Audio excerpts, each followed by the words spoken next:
Assalamualaikum warahmatullahi wabarakatuh. Sahabat subscriber semuanya, di video kali ini kita akan mengulas informasi berita berkaitan dengan salah satu unsur penegak hukum di Indonesia, yaitu profesi hakim.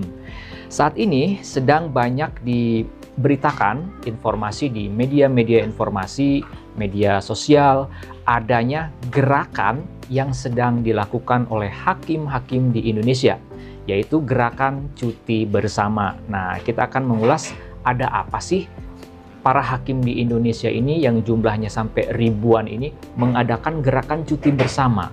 Apa sih tuntutan daripada beliau-beliau ini? Kita langsung ulas saja ya, teman-teman semuanya. Saya mengutip berita dari beberapa media informasi. Yang pertama dari Kompas TV, kompas.com.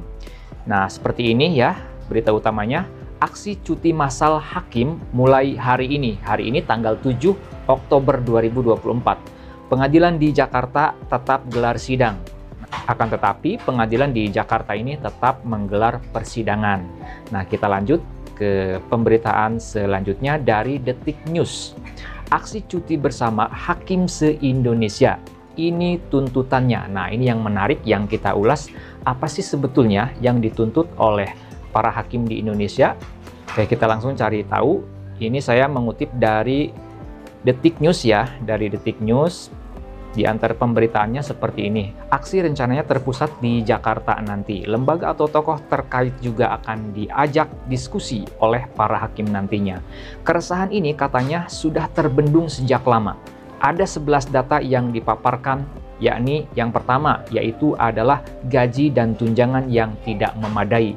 Kemudian, inflasi yang terus meningkat.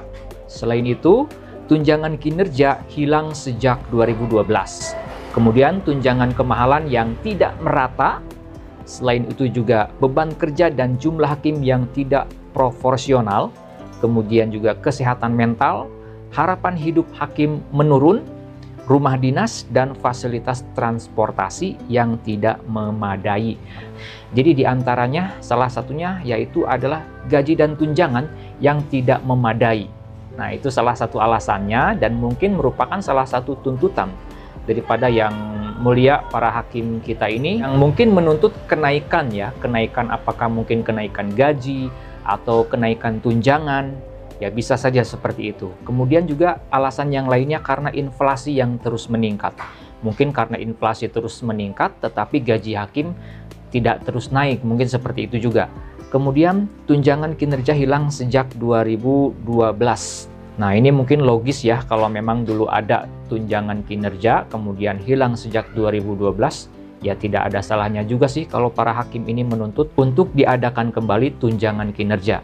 Kemudian tunjangan kemahalan yang tidak merata, mungkin antara satu daerah dengan daerah yang lain, misalkan di provinsi yang lain, itu tunjangan kemahalannya tidak merata. Ya, bisa saja menjadi tuntutan mereka dan menurut saya itu logis. Tapi sebetulnya yang menjadi sorotan publik atau pertanyaan publik adalah salah satu tuntutannya mengenai gaji dan tunjangan yang tidak memadai.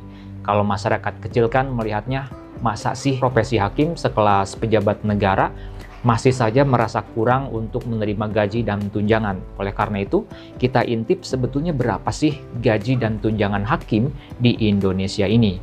Oke, langsung kita intip, kita cari tahu ya teman-teman. Nah, ini saya mengutip dari media Detik Jateng yang pernah mengulas terkait dengan besaran gaji dan juga tunjangan untuk para hakim di Indonesia ya. Nah, ini dia terkait dengan gaji ya, sebetulnya memang kecil. Ya, ukuran UMR lah untuk gaji pokok ya, hanya gaji pokok belum tunjangan. Golongan termuda atau terendah yaitu golongan 3A dengan masa kerja 0 tahun, artinya baru dilantik mungkin, itu gaji pokoknya 2.064.100. Nah, ini mungkin PP yang terakhir ya. Kemudian untuk golongan tertingginya yaitu golongan berapa nih? Banyak juga soalnya ya. 4C, 4D, 4E. Nah, ini golongan tertinggi dari para hakim ini adalah golongan 4E dengan gaji tertingginya, mungkin gaji pokok ya, semisal gaji pokok, yaitu sebesar 4.978.000-an. Ini hanya untuk gaji pokok. Nah, yang besar memang dari tunjangan. Jadi hakim itu pejabat negara yang memiliki tunjangan yang cukup besar juga sebetulnya, yang diatur oleh peraturan-peraturan terkait tentunya. Nah, untuk hakim di tingkat pertama, dalam artian di pengadilan tingkat kabupaten ya, misalkan pengadilan negeri ya di tingkat kabupaten. Nah, itu tunjangannya dari tipe kelas 1A khusus, pengadilan negeri kelas 1A khusus, untuk tunjangan hakimnya, untuk ketua pengadilan 27 juta, kalau wakilnya itu dapat 24 jutaan. Untuk hakim madya muda 21 juta, sedangkan untuk hakim pratama adalah 14 juta. Nah, kemudian untuk pengadilan kelas 1A, ini untuk ketua pengadilannya sekitar 23 jutaan, wakil ketuanya 21 jutaan. Untuk hakim utama 20 jutaan, sedangkan untuk hakim pratamanya 11 jutaan. Kemudian untuk pengadilan dengan tipe kelas 1B, ketua pengadilannya 20 jutaan, wakil ketuanya 18 jutaan. Untuk hakim utamanya 17 jutaan, sedangkan untuk hakim pratama yaitu 10 juta. Kemudian untuk pengadilan dengan tipe kelas 2, ketua pengadilan 17 jutaan, wakil ketuanya 15 jutaan. Untuk hakim utamanya 14 juta, untuk hakim pratama yaitu 8 jutaan. Nah, itu adalah gambaran gaji dan juga tunjangan hakim-hakim di Indonesia yang saat ini sedang menggelar aksi cuti bersama, yang diantaranya salah satu tuntutannya adalah terkait dengan gaji dan juga tunjangan. Nah, gimana nih menurut teman-teman semua? Logis nggak? Wajar nggak para hakim kita ini menggelar aksi cuti bersama, menuntut beberapa tuntutan yang salah satu tuntutannya adalah gaji dan tunjangan hakim? Masyarakat boleh-boleh saja menilai, masyarakat boleh-boleh saja untuk berkomentar. Oleh karena itu silakan sampaikan komentar teman-teman semua, komentar para pemirsa YouTube semua di bawah video ini. Mudah-mudahan hakim-hakim di Indonesia bisa terus menjaga integritas untuk mewujudkan keadilan bagi seluruh rakyat Indonesia. Keadilan tanpa pandang bulu, keadilan tanpa tebang pilih. Itu adalah cita-cita Pancasila untuk mewujudkan keadilan sosial bagi seluruh rakyat Indonesia. Sampai jumpa di video-video selanjutnya. Assalamualaikum warahmatullahi wabarakatuh.